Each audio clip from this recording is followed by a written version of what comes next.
Okay, so what is factoring? According to the textbook, factoring is writing a number or object as a product of smaller or simpler objects. So our goal today is to factor polynomials using the greatest common factor. So what we're doing today is looking at how can we go from this polynomial to this expression over here. Well, we factor.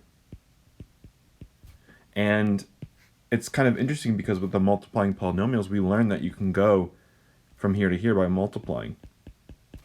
So it's almost like we're trying to undo the multiplication. That's what factoring is. So factoring numbers is pretty simple. We know how to make factor trees. We can break down a number to all of its prime numbers, which are the smallest parts. So, for example, we could write 32 is 2 times 2 times 2 times 2 times 2.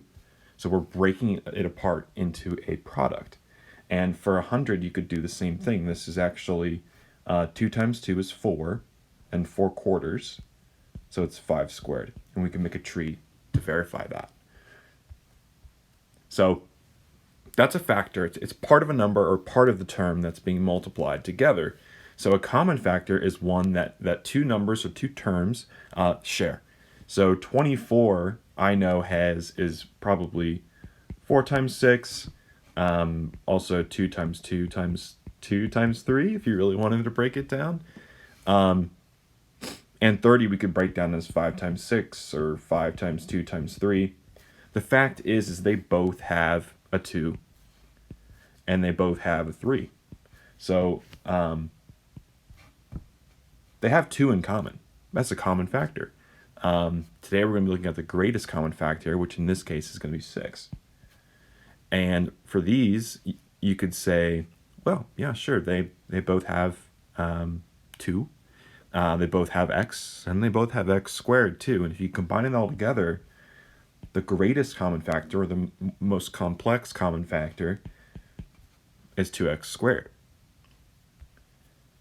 So, as I was saying, the greatest common factor is the largest number or expression, or term, that divides evenly into a set of terms. So the GCF for this group here would be 3 is the biggest number in common between just the numbers, and they both have an x. So here's some more examples. The GCF here, I know that 4 goes into both of them. I could try something like 8, but 8 doesn't go into 20, and it seems like 4 is the highest we're going to get. For this one, there's a number 4, and then over here there's technically a 1 there. So you can't divide the first one by 4 or by 2. So it seems like for the number part, we kind of have just 1 or nothing really. And we can divide both of those by x. So that is the greatest common factor. Sometimes it's a variable. So one method I like, if you get stuck with the GCF and you're just not sure, you can always expand the numbers completely. So we can make a tree for 18, which is 2 and 9. So it's 2 times 3 times 3. And I know that 30 is 2 times 3 times 5, which you can make a tree for. And what you do is you just actually circle any numbers that are in common. So they both have a 2 and they both have a 3, but that ends what they have in common. So the GCF here is 6.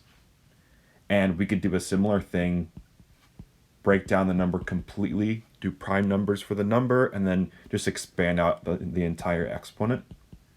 So this will be 2 times 2 times 3 times x times x times x. And you're just figuring out what shows up in both lists. So we do have a 3 here and an x here and another x, but the rest of the stuff is unique to the second one. So the GCF here is 3x squared. But you may have been able just to tell that just by looking at it to start. Okay, so factoring out the GCF. This was the objective. This was the goal for today. So how does it work? Well, you take a look at the two terms and you say, okay, what do they have in common? They can both be divided by 2. I think that's it, right? 6 is made up of 2 and 3, and 10 does not have 3 as a factor. So I'm thinking 2 is the greatest common factor. So you would divide. If we really wanted to show our work, we would write this, because when you take out a 2, you have to divide by 2 to compensate for that, because you're removing a whole factor, so you're dividing it out. So at the end of the day, this would be that binomial factored. We take out a 2. For this one here, we're going to look, of course, at the numbers and the variables separately. So I notice our biggest limit here is that we just have 12. It has no variable, so we cannot take out a variable. But 3 goes into all of them, so we can definitely take out a 3. So all the variables are going to remain the same. Signs will stay the same. And I know if I take a 3 out of 6, I'm left with the 2, because 6 is 2 times 3. Take out the 3, you're left with 2.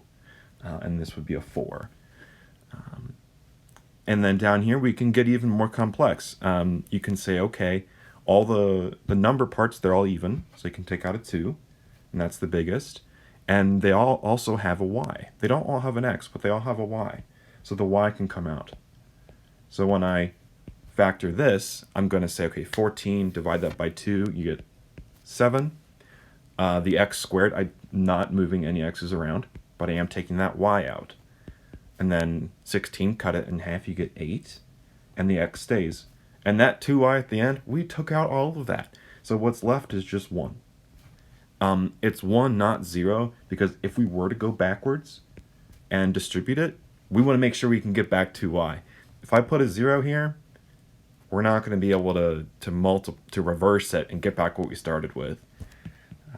So we would stop there. So my conclusion is factoring is this direction.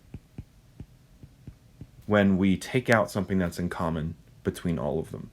And going in reverse is multiplying or distributing.